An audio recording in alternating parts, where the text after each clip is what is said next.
Good morning, y'all. We's about to talk about something. Do you honestly think, does anybody out there think that their life is too messed up?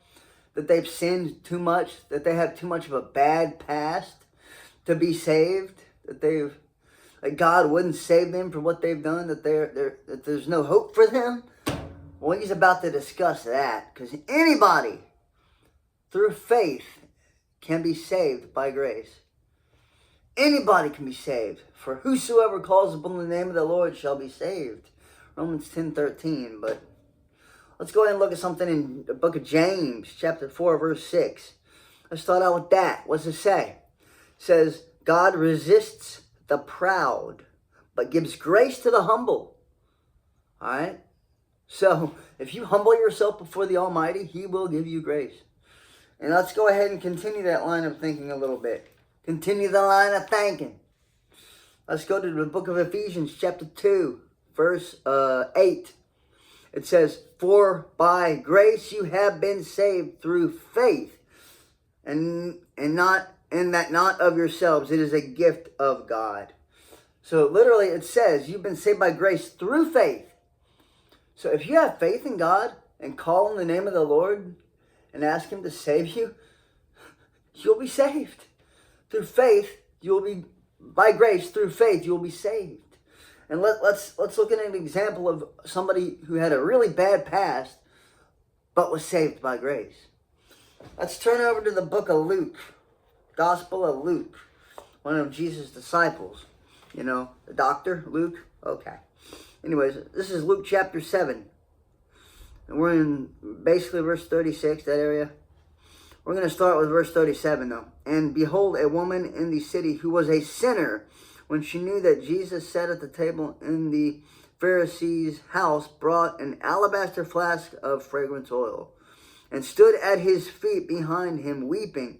And she began to wash his feet with her tears, and wiped them with the hair of her head. And she kissed his feet, and anointed them with the fragrant oil. She humbled herself before Jesus.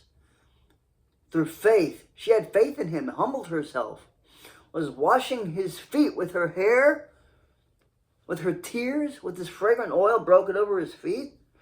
And she was saved by her faith.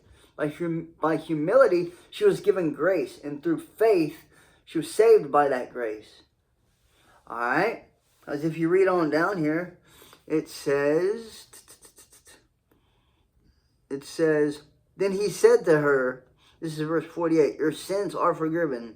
And those who sat at the table with Him began to say to themselves, who is this who even forgives sins? Then He said to the woman, your faith has saved you. Go in peace. Her faith saved her. All right. Even a prostitute was saved. This woman was a prostitute, by the way. I didn't mention that earlier, or did I? I don't know. But this particular woman was a hooker. She's a prostitute. You know? And she was saved from her sins. Slate wiped clean. Saved by grace. By her faith, humbling herself before Christ. Okay? So that's what I'm saying. Anybody can be saved. Even the prostitutes. Even the alcoholics. Even the addicts. Even the adulterers. Because David, look at King David. King David. He committed adultery and murder. He was still favored by God. He was a man after God's own heart. So anybody can be saved no matter what your past is. All right? Jesus can save you. That's my point. All right. All right. I love y'all. Have a blessed Saturday. God bless all y'all. I hope everyone has a fantastic day. I love y'all. Go ahead and hit that like button. Subscribe. I'll have some really good content soon. I want to do a video on this because this is something I think y'all need to hear. For anybody can be saved. All right. Humble yourself before God. For it says, humble yourself before God. He gives you grace. And by grace, through faith, you are saved. Whosoever calls upon the name of the Lord shall be saved. There it is, baby. What's up? Have a great day, y'all. Love y'all. God bless. There it is.